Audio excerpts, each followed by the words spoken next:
Do not adjust your sets. It is that football guy. Hello, ladies and gentlemen. It is me, that football guy, again. And now I'm here with the game analysis and highlights of the Seattle Seahawks and the Pittsburgh Steelers. The Seattle Seahawks didn't really do anything in the first half. They punted on all of their possessions in the first half and basically kneeled the ball with, I think, like 3 seconds to go in the first half to end the half. Now the Steelers, on the other hand, the first drive they went 3 and out, but they got the ball to start the game, and they had a kickoff return of 38 yards. I thought it was honorable mention, kind of. It was pretty nice to see a decent kick return for the kickoff. Their second drive was a 3 and out, a punt. Third drive was a punt. The fourth drive, though, there was a touchdown pass to Najee Harris on an 8-play, 54-yard drive. The fifth drive was a touchdown by Eric Ebron. It was a 1-yard run on a 14-play, 64-yard drive. And their last possession of the first half was a 3 and out leading to a punt. Eric Ebron is the only tight end in Steelers history to have a rush touchdown. Another honorable mention. Thought that would be interesting.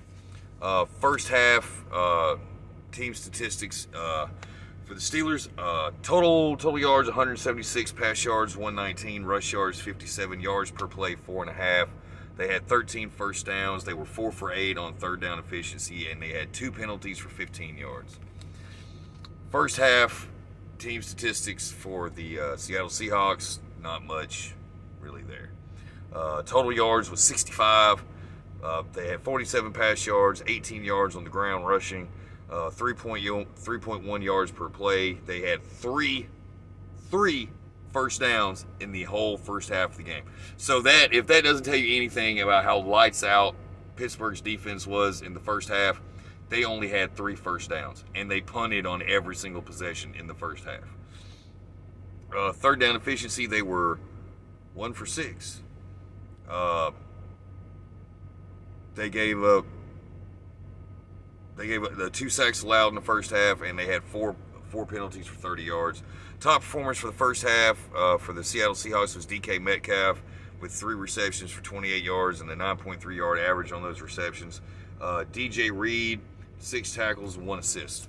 The Steelers' first half top performers was Big Ben, who went 18 for 23 for 119 and a touchdown. Freiermuth, the tight end, had 4 receptions for 37 yards and a 9.2 yard average. Najee Harris, the halfback, had 4 receptions, 29 yards and a touchdown. And Highsmith and Hayward both had a sack apiece in the first half. Second half statistics for the Seahawks: first drive of the second half, touchdown on a 10-play, 75-yard drive by Alex Collins.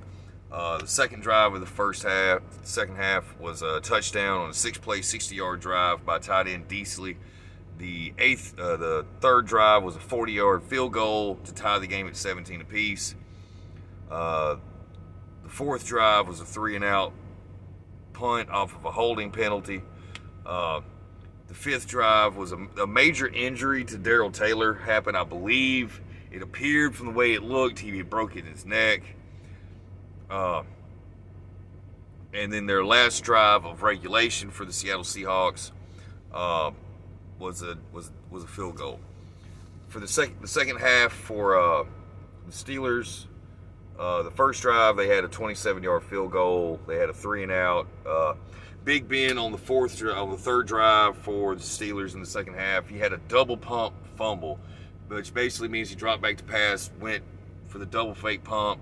When he brought his hand down, the tip of the ball was pointed toward the ground. It came out of his hand, and it was ruled a fumble. And they punted on the fourth drive, and the fifth drive of regulation, they hit a 52-yard field goal. That had them at 20. The final drive for the Seattle Seahawks, they hit a game-time field goal to make the score 20-20 in overtime. The Seahawks got the possession, got the first possession in overtime, and they ended up punting. On the Steelers' first possession of overtime, they ended up punting. The second possession by the Seattle Seahawks, Geno Smith drops back to pass. The pocket collapses. He rushes outside the pocket. He fumbles the ball. The reason why he fumbled the ball is because T.J. Watt, the highest paid defensive player in the National Football League and arguably the best defender in the world, forced the fumble. Steelers get the ball. They kneel it just to get a fresh clock and to run some time off the clock, and it leads to the game-winning field goal for the Pittsburgh Steelers to win 23-20 in overtime, and it was an awesome game.